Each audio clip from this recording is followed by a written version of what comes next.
This video is powered by the pros at Pascal Air Plumbing and Electric. Arkansas owned, Arkansas operated. GoPascal.com.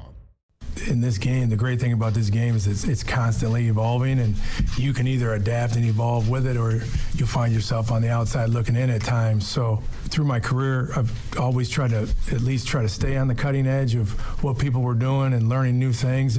But I think some of the experiences that I've had going to different places and learning the different things, the RPO world has kind of brought on a whole new realm of the game that we didn't do a lot of. Clay, I know that some things in Northwest Arkansas have changed since Dan Enos was last here, but a lot of his bearings are going to be relatively familiar when he has walked into Fayetteville. He knows how to get to Little Rock, where there's some quarterbacks. He'll feel comfortable jumping in the car and, going to watch one of these quarterbacks practice or whatever, in recruiting.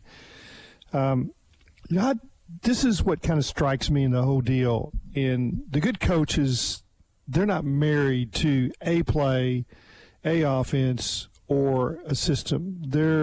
They have a vast playbook, and they're able to take chapters of it, if you will, to mesh with a quarterback when they fit. And I'll give you an example. I did a deal a couple of weeks ago with Kevin Scanlon. It'll be coming out for Hogs Plus, and I was talking about the offense, and I just assumed that, he ran a lot of veer stuff and rollout. So I remember it. I covered it. But I married that to what Lou Holtz, did as a coach, throughout his career. And Kevin's like, no, Lou went into another section of his playbook because I was a drop back quarterback, and we ran drop back. And it was completely different than what Cal Cagney had been running. And that's what Dan Enos is, to this point, is a guy that looks out there and he sees he's got a generational talent that does X. Well, he takes the X part of the playbook, and that's what they run, and that's what the good ones do. I really like Dan Enos, and we probably know Dan better than we knew Kendall Briles, just because of the access that Brett Bielema allowed versus the access that Sam Pittman allows. We didn't see Kendall Briles after every game, but Dan Enos would talk. I believe there was a period where it was on Sunday nights that we got the coordinators and assistant coaches, and then it was just the coordinators on Monday as part of their contract. And I don't think that Sam puts that on coordinators, so we may not see Dan a lot. But I liked him. He fit in the community. He and his wife engaged with the community. Their kids were in sports. They were popular, friendly. I think this will be a good fit. Yeah. One of the things I wonder as they get ready for spring practice, 6 or so weeks away, mid-March, is when it will, will get underway. How do you get an RPO quarterback really ready? Not that KJ needs to get ready, but get everybody on the same page, talking the same language, understanding the same reads when you're not going to let your quarterback get hit.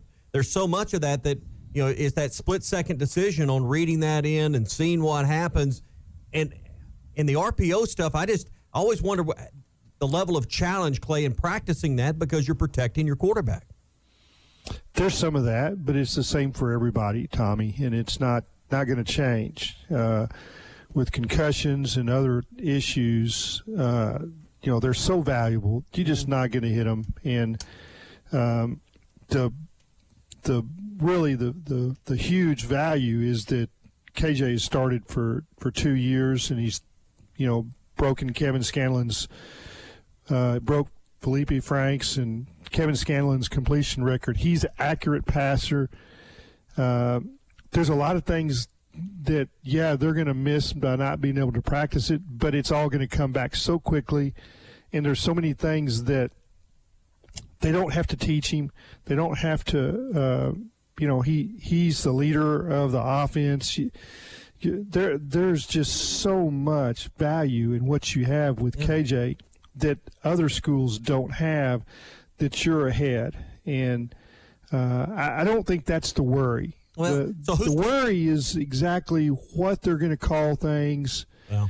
how they're going to call it. What are they going to? What are the signals that Dan likes as far as sending from the sideline? Because KJ was in something for 3 years. He was the backup. He was involved in all things in the signaling process and understanding what it's the stuff that they'll have to kind of figure out on the fly is how Dan signals stuff to him at the line of scrimmage and how that's going to work. Yeah. That'll be a little different. There may be as much KJ teaching Dan some of the offense as Dan Enos teaching KJ. Could be, you're right. I mean, just because of the experience, like you said, but he does have high completion percentage, but I think we'd all agree there's still a lot that you hope Dan Enos can elevate about KJ's passing game, because to make him a complete quarterback and maybe not just someone that can get drafted, make a roster, but maybe make an impact in the NFL, the passing game is where he's got a ways to go. You always, if you're a coach, you take from others. If you're a player, you take from different coaches and you blend it together. And I know that during a time when Arkansas was changing pitching coaches, there was a period where they went from Dave Jorn to Wes Johnson to Matt Hobbs, and it was fairly quickly. Didn't take long. And you talk to somebody like Blaine Knight, who's he's taken some stuff that he learned from Jorn, and he's adding some stuff that he learned from Wes Johnson. And the good players don't get hung up on that they just lost their coach. They embrace that they have a new one, and I think KJ he'll probably learn some things and some ways to help his mechanical aspect of his footwork and his release. You don't reinvent the wheel with him, but you might fine-tune it and give him some things that help him as he heads to the NFL, because that's where he's going. And just as Jalen Hurts wasn't a prototypical, drop-back passer for the NFL game, he made it, and he's in the Super Bowl, and KJ is that kind of a talent. We all recognize that he is a generational talent. I think what Tommy's kind of pointing to, and what I've said is, Brandon Allen was a decent quarterback in 2014, had good numbers, 20-5, but then he had 30-8 in 2015, first year under Enos. He was a top 3 quarterback in the Southeastern Conference, along with Dak Prescott and Chad Kelly. KJ was not that last year. He was top 6. I think what Arkansas fans are hoping for is this next jump under Dan Enos like BA had in 2015, that explosion. Not that he hadn't been good the past 2 years, but I'm talking where he is, no question, a top 3 quarterback in this league. Yeah, let's just be honest. That's not the problem at Arkansas. The problem at Arkansas isn't offense. They have been pretty good when they've had their quarterback healthy. They can score on anybody. He can make plays on anybody. The real issue is, can they get enough defensive players, and can these new coaches change the equation of what Arkansas football is? Can they stop people? Because you can't win a championship trying to outscore everybody each week. You can't be thinking we're going to go play like we did at Brigham Young and we're going to outscore them and hope we get one stop. So I was paying more attention to what the defensive coaches were about, and wondering, can they recruit some generational talent? You got the quarterback, you got the offensive coordinator, you got most of the parts on offense. I really like the wide receivers, big, tall, fast wide receivers that are coming, that are that they found in the portal. They did their job with that, and they've, I think, 17 defensive newcomers coming. That's the all of that to me is more fascinating, because I think that Dan Enos is a known quantity. I think they're going to be good on offense. I don't think there'll be any problems there. I think that the only thing that could let's also be honest, what Dan Enos has got to do this spring and this fall, is get 2 more quarterbacks ready, not KJ. He's got to get Singleton and Criswell ready. You're only as good as that backup, and we saw that last year. Yeah, so I don't worry about KJ. How will he be able to communicate with those 2 guys and bring them along so that if something happens to KJ or they're going to be the quarterback the next year. Yeah. But it's the backup quarterback and the defense to me. I'll be interested just offensively if they come out of spring looking for another wide receiver or grabbing one quickly out of the portal. Do they feel good about the guys that, they had other SEC offers and high Power 5 offers, but do they feel like they've got what they need with the wide receivers that they'll have this year? That will be another thing I'll be looking at is do they grab a wide receiver after spring practice? Tommy, if there's a difference maker, yeah, they'll grab him. That's to me an easy question. It just depends on whether they can convince him that he can walk in and be a starter. And that's the other part of it is that you can't have enough. You can't have enough. I talked to someone yesterday that they were talking about the Baylor transfers, and they were going to try one of them at corner. They thought, well, they'll try them both at safety. Well, gosh, you can't have enough corners. And, an extra corner plays nickel, right?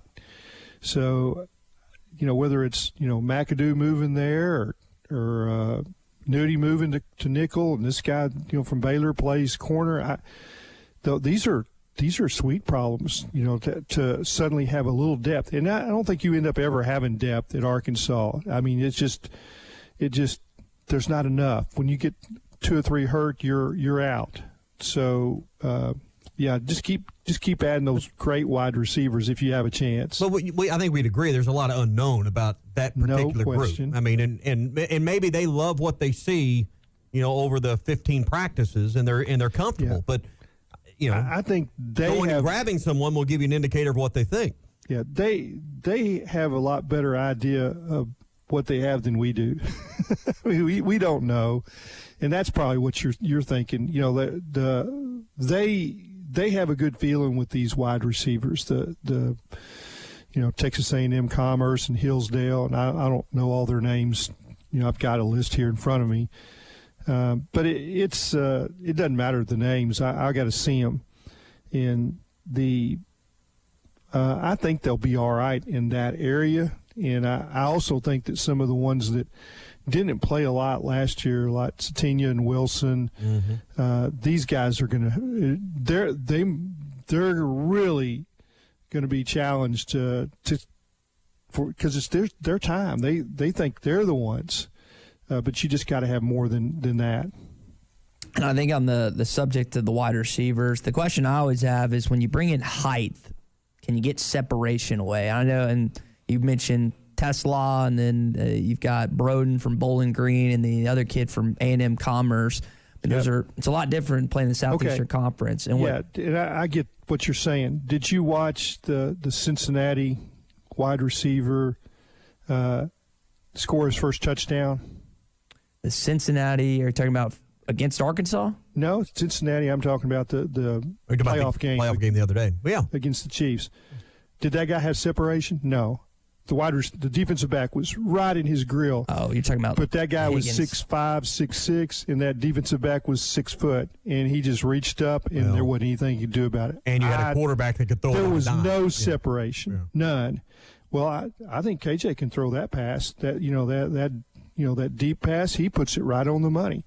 So that's why they want the 6'4", 6'5", and there doesn't have to be that much separation with those guys because if they're even, they're winning. One of the things Pittman said yesterday, he feels like some of those guys that don't have the same, amenities at other colleges like Hillsdale, Commerce, and Bowling Green. You don't get the same treatment there as you do at the U of A. And the perks, and that motivates. He's talking about books. Yeah. Coach, you going to buy me books? Not even a question here. That's a little motivating on that. But I am excited. I think is it March 9th, Clay? You mentioned about 6 weeks. I believe it is. I think that's what Coach said yesterday. I know there's going to be a lot of attention. There'll be a week off for spring break. Yeah, on the basketball team. You talked with Hobbs recently for Hogs Plus, and I know the baseball team gets going. That's free today. Yeah. So if anybody wants to watch it, Hogs Plus, that's free. We like free, don't we? Yeah, I love it. Hey, I want to come back to one more football thing from yesterday because this piqued my interest, and I know you've got thoughts on it. When he talked about maybe missing on some evaluations because of COVID and not having kids on campus for camps in the summer and getting back to actually seeing and evaluating athletic drills and agilities and things they put you through. And and really the whole process. He talked about how accurate they can be when we do this, this, and this. We go to their campus. We meet with their family. We have them here multiple times. We put them through drills. Clay, I thought that was an interesting, I don't know if it's a peek behind the curtain, but just the reality is he was more or less admitting, hey, there's been a few kids we've missed on because the process wasn't complete.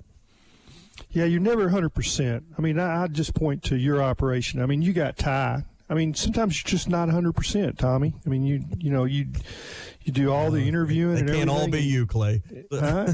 They can't all be you. I know. I'm just joking. And it is the evaluation part is